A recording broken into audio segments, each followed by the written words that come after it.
महंगाई से थर-थर कांपी मोदी सरकार। सिलेंडर हुआ 200 सस्ता तो स्मृति ईरानी क्यों हुई जबरदस्त ट्रोल। दोस्तों, मेरा नाम है कुमकुम बिनवार। वो मोदी सरकार जो पिछले 10 साल से महंगाई का मां भी नहीं बोल रही थी, वो स्मृति ईरानी जो 10 साल पहले जब गैस सिलेंडर 450 का हुआ करता था तो कुछ इस तरह से सड़कों पर बैठकर धरना दिया करती थी, आज अचानक उन्हें सिलेंडर की याद आ गई। दोस्तों, कैबिनेट की बैठक में फैसला लिया गया कि गैस सिलेंडर में 200 रुपए की सब्सिडी दी जाएगी। इस तरह से तमाम वो लोग जिनको अलग अलग राज्यों में, कई राज्यों में 1000, कई में 1100 और कई में 1200 भी गैस सिलेंडर पड़ रहा है, उन्हें 200 रुपए की रियायत दी जाएगी। स्मृति ईरानी ने भी मोदी जी की फोटो लगाकर इस फैसले के लिए प्रधानमंत्री का आभार व्यक्त किया तो लोगों ने उन्हें जबरदस्त तरीके से ट्रोल कर दिया। स्मृति ईरानी ने सिलेंडर की और पीएम की ये फोटो लगाकर पोस्ट में लिखा, रक्षाबंधन की भेंट प्रधानमंत्री नरेंद्र मोदी जी ने दिया, स्वच्छ ईंधन के माध्यम से सम्मान, सुरक्षा एवं समृद्धि का रक्षा सूत्र। घरेलू गैस सिलेंडर हुआ 200 रुपए सस्ता।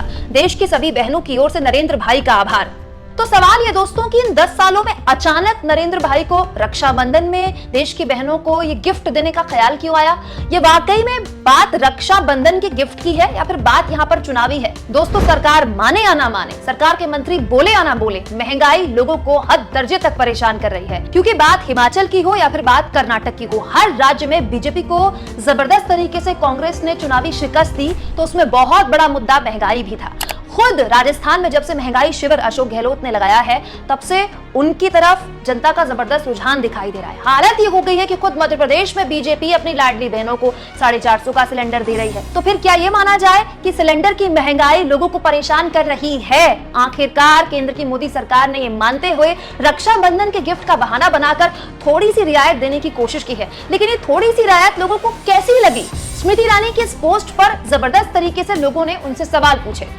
गिरीश शर्मा ने लिखा, जब रोज रोज दाम बढ़ने लगे थे तब नहीं बोला, अब 200 घटाकर क्या जुमला दे रहे हैं अचानक? अरे देखो, कहीं चुनाव तो नहीं आ रहे? 2 रुपए तिहाड़ी वाले इसे मास्टर स्ट्रोक बताएगा। निरंजन कुमार लिखते हैं, बड़े शर्म की बात है, ये चुनावी खेले का हिस्सा है। ये गैस 450 से 650 के बीच होना चाहिए था। एहसान कर रहे पीएम साहब। 2024 में वोट महंगाई बेरोजगारी के मुद्दे पर ही पड़ेगा जिसमें आप पूरी तरह से विफल हैं। गौरव जैन लिखते हैं, जनता पागल नहीं है मैडम। मिस्टर संजय लिखते हैं, 400 रुपए का 1200 बढ़ाकर 200 रुपए कम करना, 400 रुपए कब होगा? राघव भोसले लिखते हैं, शर्म कितने में बेची? 300 का सिलेंडर 2000 बना के 200 का हवाला, वो भी झूठा। वाह मौसी वाह। वहीं मिस्टर बी नाम के एक यूजर ने स्मृति ईरानी की सिलेंडर वाली पुरानी फोटो के ऊपर सिंड्रेला लिखकर उन्हें ट्रोल किया। वहीं स्मृति ईरानी के इसी पोस्ट पर कॉमेडियन राजीव निगम ने कहा, सस्ते का मैसेज देने तो मैडम आ गई, लेकिन महंगे के खिलाफ हमेशा गायब रही। अरे कितना दिखावा, छलावा, ढोंग करोगी मैडम? आज 9 साल बाद रक्षाबंधन याद आ रहा है? वाह। तो बड़ा सवाल यह है दोस्तों कि सस्ते सिलेंडर की ये जो चुनावी रेवड़ी मोदी सरकार बांटने की कोशिश कर रही है, क्या जनता उसे हाथों हाथ लेगी? क्योंकि यहाँ पर केवल सस्ते सिलेंडर की बात नहीं है, हर चीज आज के दौर में महंगी है।